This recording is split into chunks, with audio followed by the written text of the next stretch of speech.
Joining us here on the Rich Eisen Show is Joe Davis. Goosebumps. Unbelievable, Joe. Rich, thank you. Yeah. Oh my gosh, man. It was so much fun. Okay. So selfishly, Yes. I was like, he has to do it today because I was leaving after the game for NFL. Yep. I'm thinking, oh, what a bummer this is going to be. And so I'm trying to figure out, I guess the game's going on, he gets his 50th steal in the first inning. I'm thinking, okay, he can't homer. My only chance now, because there's no way he's going to hit 2 home runs today, right? My only chance is that he leaves here with 48.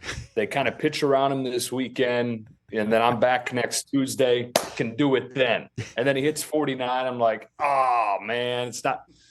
But Shohei Ohtani, just unreal. As fun of a day as I've had in my career. And it sounded it looked it, and then he hits 51 later on, right? And the stat that leapt out at me is 10 or more runs batted in, 6 for 6 hits in the game, 5 extra base hits, 3 home runs, 2 stolen bases. Since the runs batted in stat existed in 1920, there have been players who have had at least one of those games in their career, right? But nobody's ever had one of those games, all of those games in their entire career. Yeah. And Ohtani did it in one day yesterday in establishing the 50-50 club. I've never seen anything like it. I've never heard anything like it. And for you to be sitting there, I am not surprised to hear that that's one of the greatest days of your career, Joe. Unreal. Yeah. I mean, that's the thing, right? And we talked about this on the broadcast. He could have had this day in mid-May, and it still would have been one you could argue is the greatest individual day in baseball history. But he did it to get 50-50 and to punch his first ticket to the postseason. All rolled into one day. Like he continues to do things that if you were to roll this out pitch this as a Hollywood script, it'd get turned away because it's unbelievable. Like this stuff doesn't happen. Like, nobody's going to believe that. It's a stupid script. Too unbelievable. And he does this frequently where it's like, there's no chance something like this happens. He continues to defy the odds in every way. Yeah, and he could have hit for the cycle, too. That was the only thing missing. He got thrown out at third. Right. Yeah, he's on one of the, maybe on home run 51, he should have intentionally missed third. Have them make sure they appeal back there, triple, get a cycle in there, just kind of the gravy on top.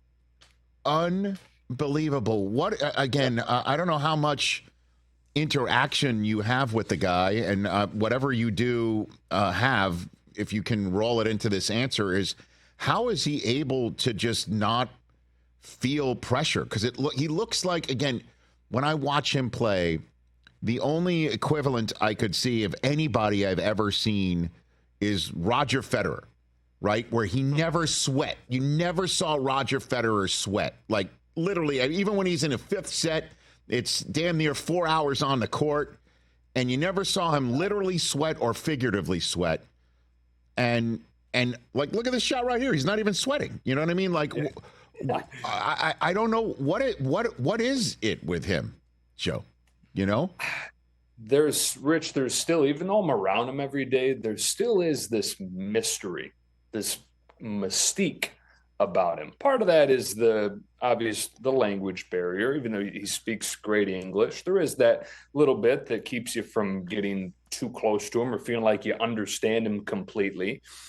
So it's hard to totally get behind the psychology for me. I'm sure there are people that feel like they can answer that better. What I would say, just my own opinion, the work that he puts in, and all these guys, right? All these professional athletes put in work, but his seems to be at a whole nother level of methodical and measured, and to the point where I would think when he gets into the game, when you combine his natural ability with that intentional practice that he does every day and has done every day for most of his life, you get just this unshakable confidence and a dry brow every night. You get him just not sweating. I can't wait to watch him in the postseason, not just as the Dodger guy, even more than that. I can't wait to watch him in the postseason as a baseball fan and to have America get to see this guy on the very biggest stage for the first time. Well, I know your management at Fox. I mean, I don't know if Shanks has got like a hope chest or anything like that, but, Yeah.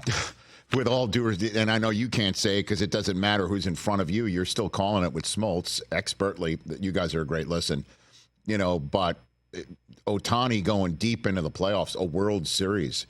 And obviously, you got the Yankees on the other side in terms of the New York market. But Lord, and however, as a Dodger guy calling games as much as you do for them, he's maybe the key to unlock some of the offensive woes that have beset the Dodgers over the last few Octobers. Yeah, Joe. They hope so.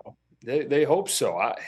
Like you were saying just before we started chatting, there's no blueprint for how to attack him, but there's also no standard that he's laid out there for how he's going to perform in the postseason. I know the WBC, I know a day like yesterday, but let's see. Postseason's different. It's different in how you're going to be pitched.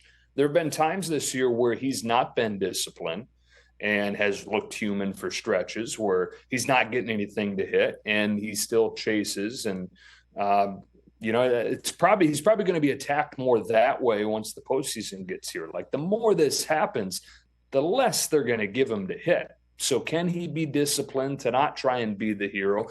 We don't know. It's the first time that he's ever been in this situation. So it's kind of uncharted territory. But, what I've seen, Rich, the last week or so, like they scored the 20 runs yesterday. That was the 5th straight game where they've scored at least 8.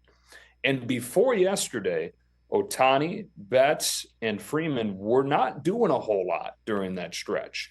And I think that's a big deal that they were still scoring those runs without those guys, because it makes it feel like the lineup is much longer than it has for a lot of the season, certainly longer than it's been in the recent early exits in the division series. Well, in terms of the World Baseball Classic, we did see him pitch. We saw him close. We saw him against Trout. Is there any talk of him giving an inning to Roberts here or there in the playoffs in October, Joe?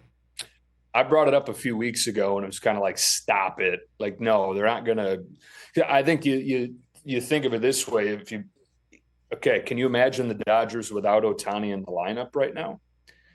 What happens if he goes out there and tries to pitch and something happens that brings that into question? Like you think about, could he be good pitching? Well, you don't know, but could he damage his ability to hit? You can't risk that. Now, that said, there have been injuries that have happened since then. He continues to work at it every day. As I understand it, he's not brought it up or pushed for it to pitch in the postseason or anything like that. I mean, I think that everybody can look at it and say, can dream of it and say, hey, this could happen, right? Like the timing of when the surgery was and the work he's been doing, it could happen. But you can also make a really good argument for why it shouldn't happen. Catch the Rich Eisen Show every single day on the Roku Channel, 12 to 3 Eastern for free.